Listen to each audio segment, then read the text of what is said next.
And it's a Suzuki Swift. Hey guys, hope everyone's doing well today. So this is our newest addition to our projects. This is a new Suzuki Swift I picked up, 2008, and we're going to be doing some maintenance on this one. It's something I've been wanting to do for a while, is get something that's more beginner-friendly content going, so more people can understand vehicles and everything and get into the field. But anyway, so we're going to do a service on this one today, and I'm going to try and do that as best of my ability. So first of all, we pulled it in in the garage. We got it on a level surface, and we are now going to lift her up, put a little jack on it, and then drain the oil and change the filter. I'm going to show you guys how to do that in a bit. So this car's bought sight unseen. Perhaps I should do a video on inspection probably before I do this. No, sorry, just want to get this bonnet latch up. A bit of a dodgy bonnet latch there, but she's on.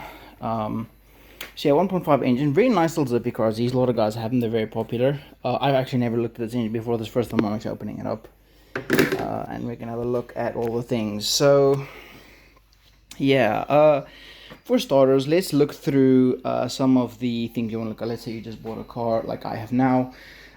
You want to check out, what are you dealing with and everything. So I'll show you guys some tricks on things. Well, so let me get this on the stand here, and then we'll go from there. Okay, so I'm filming this a bit of a wider angle lens, you guys can see. So first of all, what we'll do is we're going to look at the air filter. Maybe the little slot's out. Yeah, there we go. Oh, that's what I want to see. Yeah. So this is the air filter. Now look at how discolored that one is. Let me get the other one here, which is right next to me, and I'll show you guys the difference. Alright, got the air filter here, and look at that difference. So this is the fastest way of determining how well your car has been maintained. This coloration here, and the other one is the cabin filter. I'll show you guys that in a bit. But you can see this one has not been changed in a while, which is why we're doing these things. So yeah, it's actually pretty good, because I haven't actually gone through this vehicle, so it might be good. So let's just do a just bought a car, look it over kind of video. I'll think of a title later. I think this is some good things people need to know. So we just basically change that out there, and goes this way. Yeah, I think it's that way. Should have been paying attention. So I'm really good at fixing things. I'm also good at making videos, so bear with me. This is mainly for you guys in the community and everyone. And if you see me do something wrong, please let me know. I've been doing this a long time, but hey, we don't always know everything. We're always learning new things every day.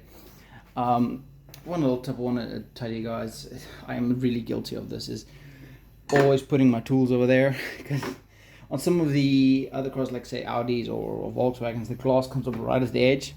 I think the Evo's actually like that. And if you put it down, you're putting your tools on the glass. Not a good idea to do that. So we'll have a look at that then. Righto, so let's check on the next thing. I need to do it again. So the next thing we want to do is want to grab a rag and have a look at our engine oil condition. Rightio. So actually, I'm going to check the wallet on this.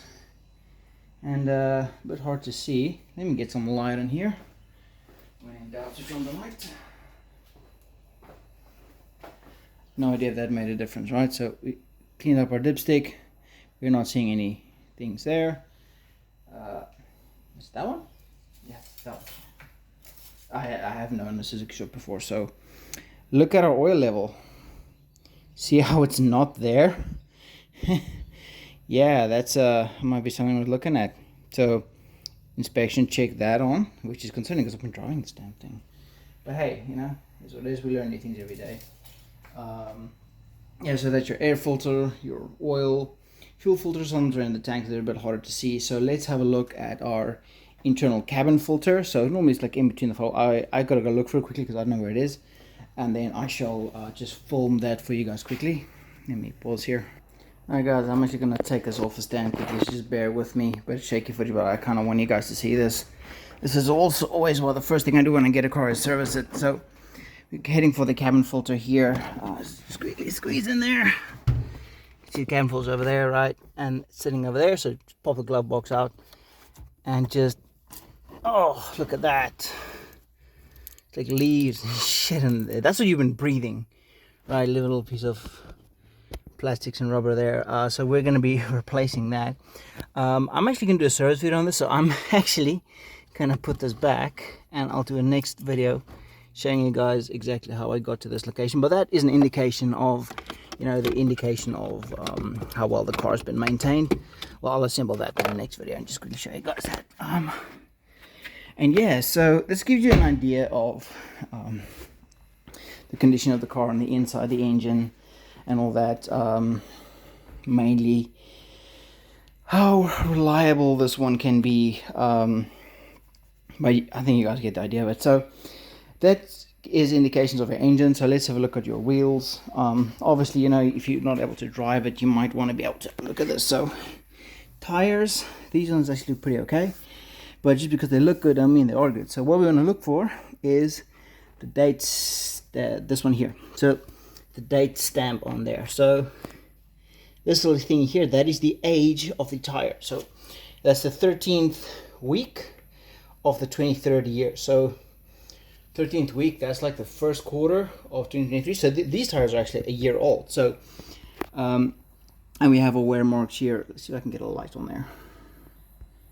Not well on the wide lens. So yeah, well, let's do that quickly. Fix that, get the light on, and you can see here is your wear marks on there. Is that the wear marks?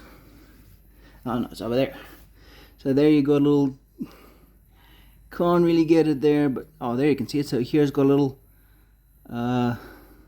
little bump there. That's your wear mark, so trade wear. So that tells you how far your disc can still go. And then obviously we're going to look at the brakes. Our brake rotors, nice and smooth, not really indentations. A little bit of a ridge there, but that's okay. The car's got 200,000 k's on it, so it's pretty high. If you can, try and see if you guys can spot how much wear is left on this one. But normally, as a rule of thumb, I just check the brakes. So there might be an angle. We can kind of zoom in there. My dirty finger in the way. You can see like a little bit of pad wear. So these front brakes are pretty much on their last legs. I want to see if I can show it on the Evo, because the Evo I just did the Evos once. Let's quickly show on the Evo. Right, so sorry for the sudden change in video, but you can see there how big of a piece of the braking pad is left there after we just changed these. So you can see like how much braking you've got left there, and this is a good indication to look at when you're buying a vehicle. Normally the vehicles are cheap. Like I normally get them. I like getting them cheap, fixing them up. It's good content. You'll see stuff like that. So let's have a look at the rear wheels. Okay, and we're at the rear wheels now. Look how this tire looks a lot different from the other one. Your wear is not the same. So you often see where people like do like new tires, and then so we're gonna look for that date stamp, which isn't even on this one, is it? No. Or sorry for the shaky footage, guys. It's outside. That's your tire dimensions. H is your speed rating. It should be right over there, and it is not. Over here it is a dot rating. So smart-eyed viewers might be looking at things, seeing these little cracks there. See how those cracks running up there? That indicates wear of the tire. Normally you see them in tires older than 5 years, but it really does differ a lot. Like it can be wheel alignment, it can be heat. You can also see like there's a smooth running surface here, and I'm looking for like roughness, anything rough, like bumpy or like it's been scratched at. I'm not seeing that, so I'm assuming this helps are fine. At the back we got our drum brakes. So this is going to be for, can it focus? There we go. Drum brakes. So this is going to be if your handbrakes or rear brakes are. To test these, basically just pull up the handbrake on a little bit incline, push the clutch in and just see how she goes, and we'll take it from there. I'm not going to look at the body all that much. All the electronics work. I mean, we do have some body conditions and everything, but that's not important to me. To some guys that is a big deal. We've done the brakes on that, so let's do this and have a look at our interior. Okay, so we are looking at our mileage now. So your big mileage points are going to be if your engine's running a timing belt, probably about every 50,000 60,000 k's. So 60,000, 120, 180 and 240 is going to be your big range, because that's when your timing belts are due. Those services are normally expensive.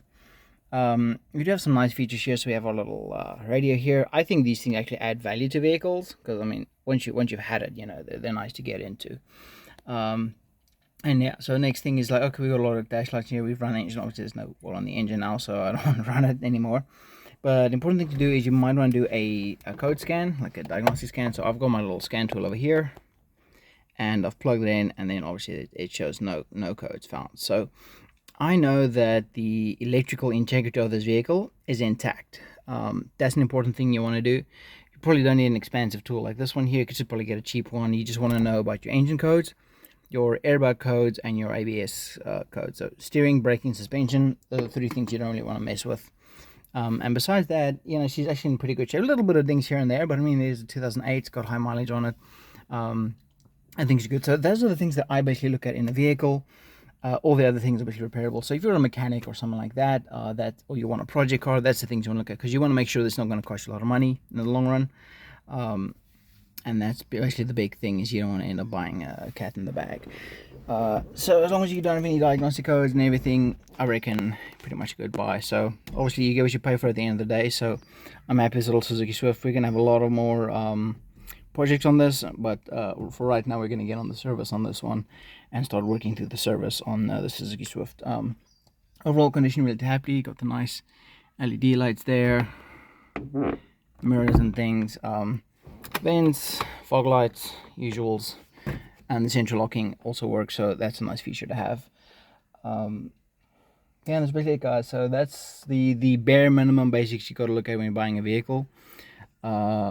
Personally, I would definitely say there's more things you look at. It just depends on what you want. If you want to look at the steering interior, so a lot of guys like to turn the wheel like this, get wear on the top end. So that'll also tell you, oh, you might get wear here, but that'll give you an indication of, are you looking at potential ball joint or tie rod end failures coming. Well, not failure, I mean, like it just gets used very vigorously. But then again, some vehicles are designed to do that, so you won't really get an effect on that.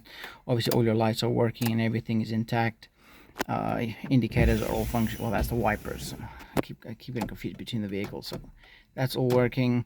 And obviously it passed the road with the inspection, so I'm happy with this vehicle as can be. So yeah, that's about that for today for this video, guys. I'm gonna stop it up here and then carry on with the service. So thank you guys for watching. I hope this helps some new car buyers to quickly, without a lot of effort, diagnose the condition of a vehicle. So I think in this case we would have said, okay, well, the service is required on this one, so you got a budget in for that. Tires are definitely something you want to look into. Even though the front ones are good, you want to look at the back tires. And obviously we have no electrical fault codes, which I think is probably the best thing out of everything, and that'll save us a lot of money down the line. Cheap vehicle, it's 2008, it's already depreciated quite a lot, so you're not really going to lose your money on this one if you want to flip it again or run it for that. So that's the 1-2 of looking for things to buy in a vehicle. Otherwise, there's be more extensive guys coming eventually, but we'll get to that at a later stage. Thanks for watching, guys. See you on the next one. Cheers.